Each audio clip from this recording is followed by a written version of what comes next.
What lit the torch a year ago? The most likely story is that overcrowded dormitories gave some of the harder cases a place to hide as guards made an inspection tour. The officers were jumped, and a combination of bad luck and careless procedures by the staff led to the seizure of more guards and eventually the Vital Control Center. On October 2nd, 1992, there was a massacre in Carandiru Penitentiary, Sao Paulo prison complex. The air reeked of blood and gunpowder, and bodies of inmates piled high as the eye can see. Hundreds of police units and officers, including the ROTA and the COE, stormed the prison premises, engaging in deadly confrontations with the inmates. Here are some of the deadliest prison riots of all time.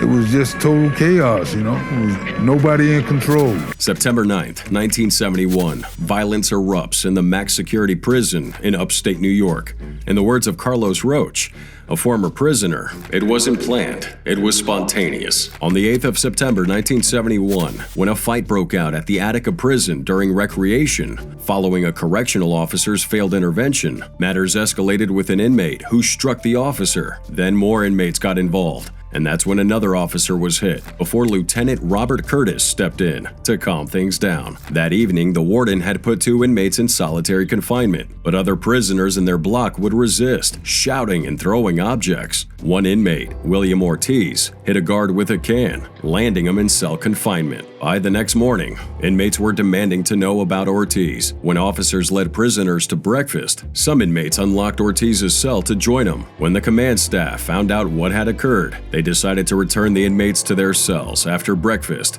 but didn't inform all the correctional officers, which left both officers and inmates surprised to find the doors locked. The inmates believed they were about to be punished, which resulted in chaos, as some inmates attacked the guards and others would try to flee. It was wild, with inmates panicked and attacking the guards, and by noon, inmates would control half the prison, holding 42 hostages, while the other half remained under police control. What started as a small fight between 2 inmates led to a full-scale riot that resulted in prisoners taking hostages, seizing control of a portion of the prison, and demanding better treatment, as well as an end to racial injustice. However, there's more to this riot than just fighting. It was stirred also by overcrowding, racial tension, and harsh conditions faced by the prisoners, most of which just happened to be African American and Puerto Rican inmates who had suffered inadequate medical care, limited visitation, and widespread discrimination. Now, the arrival of the New York State Police would worsen the situation. It led to a bloody confrontation leading to high casualties of about 39 people dead and many others injured. In July, even before the riot, inmates at Attica had presented 27 demands to Commissioner Russell Oswald and Governor Nelson Rockefeller, seeking better living conditions and an end to physical abuse. But instead of addressing their concerns, Warden Vincent Mancusi imposed stricter rules on inmates' reading materials and belongings. During this time, the list had grown, and inmates appointed representatives and requested outside observers to help negotiate. The team included civil rights lawyers, journalists, and lawmakers. However, Governor Rockefeller refused to meet the inmates' demands, and the tension increased. When Oswald eventually agreed to most demands, he declined amnesty and the warden's removal, which were non-negotiable inmate conditions, and their request for Rockefeller to come negotiate by himself was also declined. But he approved Oswald's decision to retake the prison by force, a move widely criticized for worsening the tragedy. The public outrage and criticism was based on the excessive use of force by law enforcement, in addition to the mistreatment of prisoners, further showing the deep flaws in America's prison system. But this became a powerful tool for reform, as the public advocates for humane treatment, better conditions, and respect for incarcerated individuals' rights. The legacy of Attica continues to this day, emphasizing the fact that these inmates are humans who need rehabilitation, but also expose the crucial need to advocate for equality and human rights. Despite progress, though, challenges remain. Mass incarceration, racial disparities, and excessive force continue to plague prisons across the country. And as we remember the tragic event that occurred in 1971, we pay tribute to those who lost their lives and recommit ourselves to building a world where everyone is treated with fairness and dignity. Smoke billowed from the windows of part of the prison as burning and killing continued. What we didn't know but found out later was the degree of insane rage that had erupted inside, not just inmate against guard, but prisoner against prisoner. This is where the riot actually started. On February 2nd, 1980, the prison's most dangerous inmates housed in an open dorm while their cells were under construction took down 2 officers. They just decided that night that they were going to take the place. Then they bashed through bulletproof windows at central office with a fire extinguisher. They wanted the keys. They wanted to have access to the entire facility. By 2 that morning, 12 corrections officers were taken hostage, 3 shoved and locked inside this storage area.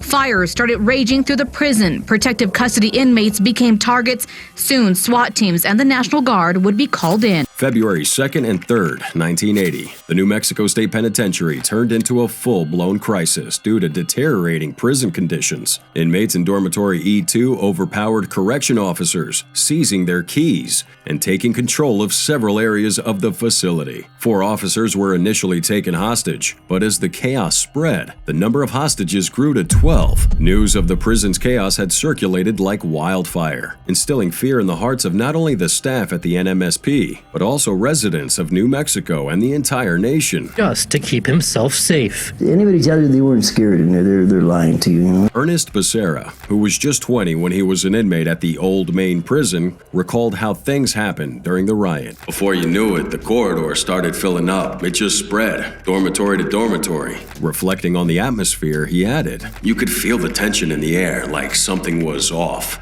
It's a reminder to learn from it and to keep learning. Don't forget it happened, because the truth is, it could happen again. And that's the heartbreaking reality. After 36 hours, the inmates surrendered, and the state began to regain control. The brutal nature of the riot, along with the hostage situation, led to the death of 33 inmates and left over 200 injured. The main targets of the rioters were inmates who cooperated with the prison administration as informants, inasmuch as the hostages who were correction officers were exposed to horrendous torture. None were killed during the riot itself. However, the psychological scars left on those officers and the broader prison community would last a lifetime. The destruction from the riot was immense, with large sections of the prison left in ruins and the gymnasium burned to the ground. Damage estimates surpassed $10 million, prompting lawmakers to quickly approve $38 million to fully repair the prison and manage the repairs, with hundreds of inmates transferred to facilities nationwide while that reconstruction would take place. Additionally, $50 million was allocated to build a new max security prison, and in later years, a flood of lawsuits from inmates and families with over 500 claims and civil suits were filed against the state by the end of 1980 for violence and neglect. Although the riot officially ended on February 3, 1980, its impact left a lasting mark on the state's prison system, and over the next 18 months, tensions erupted in a series of murders. On September 12, 1980, George Saavedra was fatally stabbed in cell block 6, followed by Apolina Palmaraga's death in the recreation yard just weeks later. Tragedy strikes again with inmate Ricardo Tafoya's murder in December, and by early 1981, corrections officer Louis Jewett was fatally wounded while trying to save another inmate. The killing of an officer, Gerald McGee, during an attempted escape, cemented a legacy of fear and fractured relationships. Inmates and officers alike operated under the assumption that threats could become deadly realities at any moment. Out early on Friday morning as inmates fought for control in 2 of the cell blocks. A police official said prisoners had blown up a metal propane tank, while local media sources reported shots had been heard after the explosion. August 23, 2013, at around 6 a.m., Cell Block B inmates tear down a wall that separates them from rivals Cell Block A. Armed with machetes, knife, and makeshift weapons, Cell Block B inmates storm the rival gang's territory in a brutal bid for dominance. The struggle for power and the control for Chonchocorito, a sector of the prison, was reported to be the root cause of the conflict, as the Cell Block A gang had reportedly extorted members of Cell Block B, causing them to retaliate in a very calculated attack. The key instigators were believed to be convicted murderers and outposts. Now, the struggle would turn into an unimaginable disaster when the inmates resorted to using propane tanks as deadly weapons. They turned them into explosives, makeshift bombs, and flamethrowers that automatically intensified the violence into a devastating riot. As the fire quickly spread, fueled by flammable materials like straw mattresses, many inmates found themselves trapped. In a desperation for escape, some inmates would even leap from the roof, while others just fought through the flames. The authorities had a tough one here, regaining control of the prison with hundreds of police officers being sent. It would take them over 4 hours, and during that time, the riot had claimed a lot of lives, with a statistic of about 31 individuals burnt to death, including a child living within the prison. 37 inmates sustained severe burns, with injuries covering 60 to 90% of their bodies. Over 250 prisoners were fortunately saved, while relatives anxiously gathered outside the prison, demanding answers. Without even knowing the cause of the riot, most relatives of inmates expressed anger and accused the prison guards of negligence, claiming that no effort was made to save any life and that they allowed most people who were injured to suffer and die from their wounds. This was the deadliest prison riot in Bolivia's history, prompting President Evo Morales to launch an investigation. Swiftly isolating suspects for questioning, though, the fate of those suspects remain uncertain. Just shortly after midnight, explosive sounds were heard and a fire broke out. Officials confirmed that prisoners had set fire to the food storage and sleeping areas. Family members, desperate for news, waited, some anxiously calling out the names of their loved ones.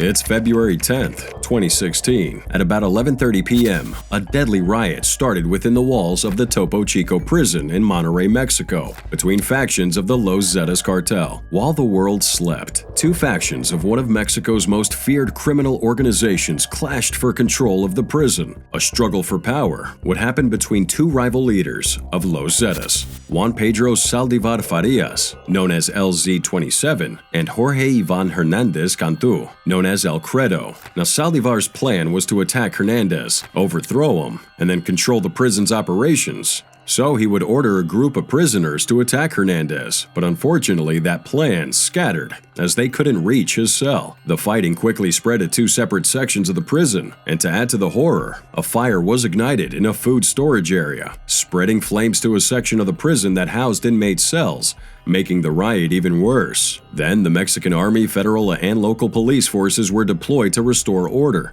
For 2 agonizing hours, the prison descended into anarchy before the authorities were able to subdue the violence. A shocking discovery was made once order was restored that surprised the public. This wouldn't be just about the number of people that died, but more about the rate of corruption that goes beyond those prison doors. Investigators reportedly discovered that prison leaders had transformed their cells into these luxury suites. For example, Jorge Cantu's cell contained a king-sized bed, a luxury bath, and a massive television. But other inmates would enjoy their air conditioners, aquariums, mini fridges, and even portable saunas. But the list goes on, with authorities confiscating half a kilo of marijuana, cocaine, some USB drives filled with unknown data, and various other forms of contraband. In addition to these items, they would find food stalls, a bar, and hundreds of altars dedicated to Santa Muerte, which they dismantled. The Topo Chico prison riot will forever be etched in history as a real grim reminder of violence and corruption, which can plague even the most controlled environments, revealing the extent to which cartel leaders had embedded themselves within the system, turning it into their own personal sanctuary. The death toll and the shocking discoveries that followed underscored the dangerous influence of Mexico's drug cartels, not only on the streets, but also behind prison walls. August 13th, 1989. A group of 16 inmates take 15 civilians hostage, which included members of an assembly and an Australian missionary, and resulted in multiple deaths and an international outcry. The inmates involved are known as Wild Boys of Dapeco, led by Pugo and Mohamed Nazir Samparani, a former Philippine Air Force sergeant who was involved in a 1976 hostage crisis and had the aim to draw attention to the abuse and harsh conditions inside Davao Metro Discom. They sought to negotiate with high-ranking political heads like Congressman Ramon Mitra and Senator Nina Rasul, demanding for a transfer to a prison in Manila. Unfortunately, both demands were declined, leaving the military negotiators to handle the escalating situation, and as tensions began to build up, the inmates coerced their hostages to stay inside the prison, using them for leverage. The civilians, oblivious to the horrors that awaited them, were engaged in a prayer service where they were captured by the Wild Boys. Among the hostages were members of the Protestant Joyful Assembly of God and an Australian missionary by the name Jacqueline Hamill, whose presence in the crisis would later draw international attention. By August 15th, having been promised a transfer to the Manila prison, the inmates agreed to surrender. However, most of the inmates still try to escape by jumping the fence with the hostages, and this act led to the outbreak of gunfire and chaos, of which some of the hostages successfully escaped amidst the confusion, while the rest were bundled back into the prison by the inmates. According to the ordeals narrated by one of the escapees,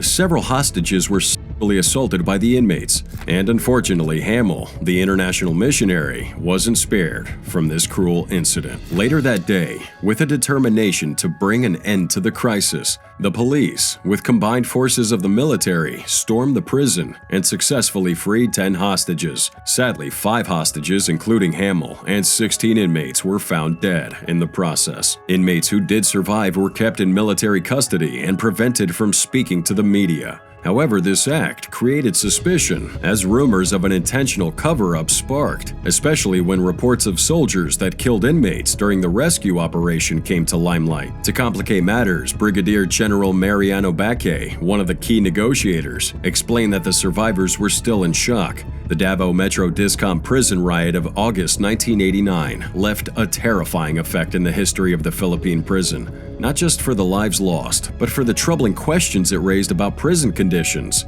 hostage negotiations, and even the use of military force in resolving these types of crises. The death of Jacqueline Hamill, in particular, emphasized on the international dimensions of the tragedy, bringing global attention to the ongoing issues within the country's penal system. The penal complex of Santiago, Chile, was overwhelmed by fire on May 21, 2001, which led to tragic deaths and many injuries. A facility that was built about 1,800 kilometers north of Santiago. In 1981, this riot would start after Jeanette Soto, a prisoner, set herself on fire when she was denied permission to visit her dying brother. This got her fellow prisoners upset, and they set the stage to protest in solidarity, setting fire to their mattresses and blankets. What began as an act of defiance quickly turned deadly as the fire spread through the dormitory, with all the doors locked, trapping the prisoners inside. When those flames were finally contained, 26 inmates were found dead, some burned, many suffocated. As rumors about the fire circulated, prison officials denied any claims of clashes between guards and inmates. Nonetheless, though, there was disturbing report about a guard who was allegedly smoking, ignoring cries for help, and failing to unlock the doors, making prisoners struggle to break down the bars. That negligence left the inmates with no way out. This event instigated anger in Chile and beyond, with over 12,000 prisoners launching strikes to demand an end to the inhumane conditions. The majority of 26 of those victims were young men, aged 18 to 22, most of whom were awaiting trial for minor offenses or hadn't even been formally charged yet. The Iquique riot was a horrific occurrence to the extent of the deep-rooted issues causing Chile's overcrowded prison system. Families of the deceased gathered outside the prison. People were marching and protesting in demand for justice. The event shed light on systemic failures within the prison, where both the overcrowding and negligence resulted in the unnecessary loss of young lives.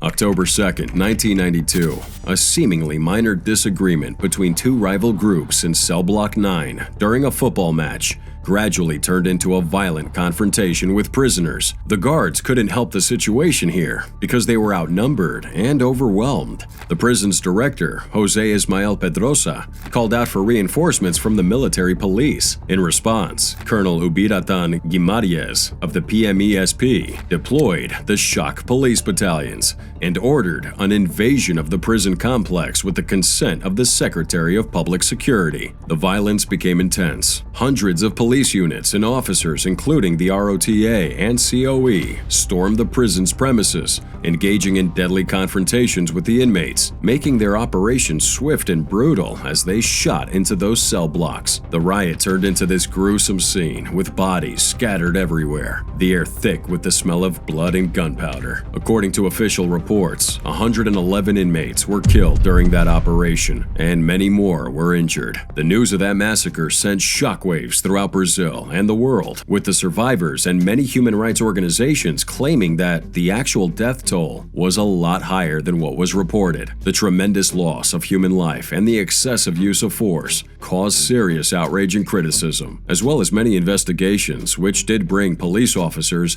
to trial, although many of them faced limited consequences. The Carandiru massacre continues to be a haunting reminder of the brutal consequences of state violence and the need for justice and human rights. It serves as a stark warning about the dangers of excessive force and the importance of addressing the root causes of prison violence.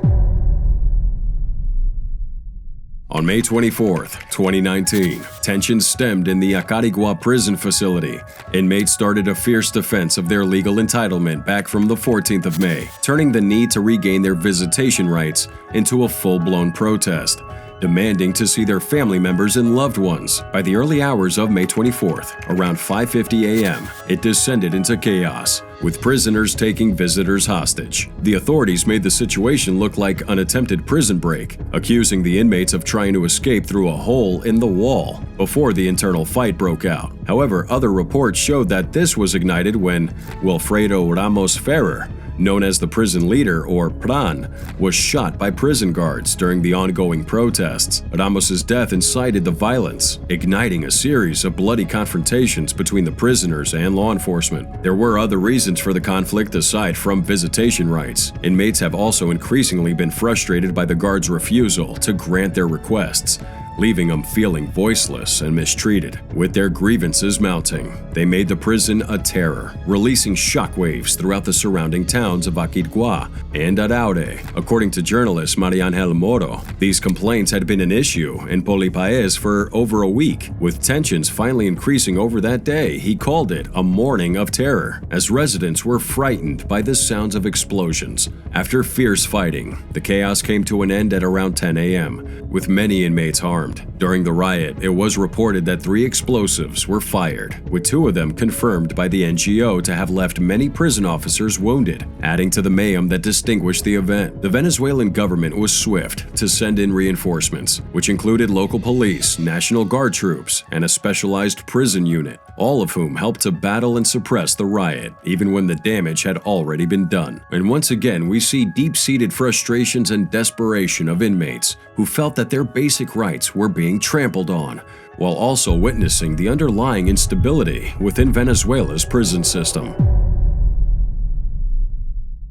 El Porvenir, the Honduran prison farm near La Ceiba, had a relentless act of revenge between 2 rival gangs on April 5, 2003, turning the prison into a battlefield, which led to a deadly inferno. This prison's known for its overcrowded conditions and rampant gang activity, and here we see a battlefield with members of Mara Salvatrucha, or MS-13, and the 18th Street Gang, armed with their makeshift weapons, fighting for their lives, while others would set their own cells ablaze. The screams of trapped inmates echoed throughout the prison as smoke billowed from the burning buildings and flames spread.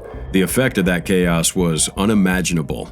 Many were consumed by the inferno, while others suffocated to smoke, and some were murdered by their fellow inmates. Reports later indicated that most of the fatalities belonged to the 18th Street Gang, with some inmates found decapitated or burned in locked cells. The death toll was astonishing. Bodies were burnt and completely unrecognizable. 86 inmates lay dead before authorities intervened, More were injured, while an unknown number of inmates had managed to escape. The riot touched upon issues like overcrowding, inadequate security, and the influence the gangs had created in an unstable environment where violence was a constant threat. As of 2004, Honduran prisons held 13,000 inmates in facilities designed for 5,500 inmates, and prison control often lay with powerful inmate gangs rather than authorities. Human rights groups raised concerns about the way police handled the situation, as people around alleged that the officers fired on gang members who appeared to be surrendering. Despite investigations launched, no one, not even a prison official, was held accountable for their failure and the effect of that riot, making all their investigations a big waste of time, with little changing in that prison management or oversight. This riot highlighted the chronic overcrowding and lack of security in Honduran prisons, which were built to house far fewer inmates than they currently do. The El Porvenir massacre served as a stark reminder of the urgent need for prison reform and the devastating consequences of neglecting the basic human rights of incarcerated individuals. The scars left by that tragedy would take years to heal. Friday, January 25, 2013. Chaos unfolds within Venezuela's Uribana prison when authorities decided to do a standard inspection for illicit weapons. This showcased Venezuela's corruption problem, which kind of made it easy for inmates to access weapons and drugs. Tension between the inmates and guards are a frequent occurrence here, which often leads to violent clashes. But this riot turned into a catastrophe. This day marks one of the darkest and most devastating chapters in the country's history.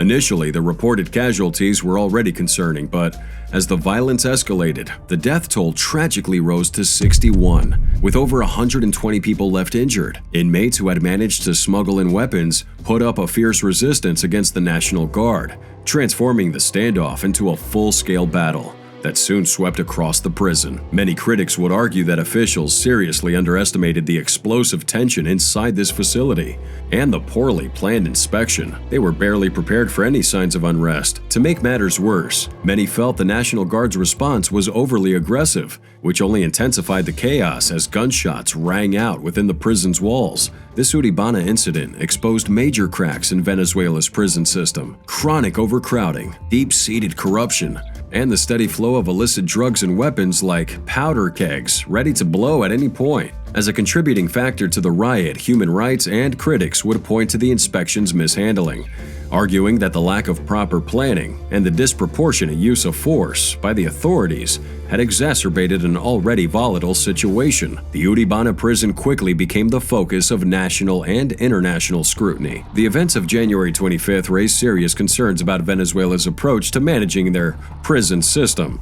Critics of the government would stress that the inspection wasn't only poorly executed, but also reflective of the broader systemic issues within the country's penal institutions. The fact that the inmates had such easy access to weapons and were able to resist authorities so violently would speak to the severe corruption and lack of control within the prisons. When you have overcrowded cells, rampant corruption, and just the lack of basic resources for inmates, riots are inevitable, and these prisons have become dangerous breeding grounds for violence, rather than centers for rehabilitation. Without significant reform to address these critical issues, Venezuela's penitentiaries will continue to be prone to violent outbreaks. The violence of January 25, 2013 serves as a painful example of what can happen when the system fails, and it highlights the desperate need for change before more lives are lost to the chaos of Venezuela's penal institutions.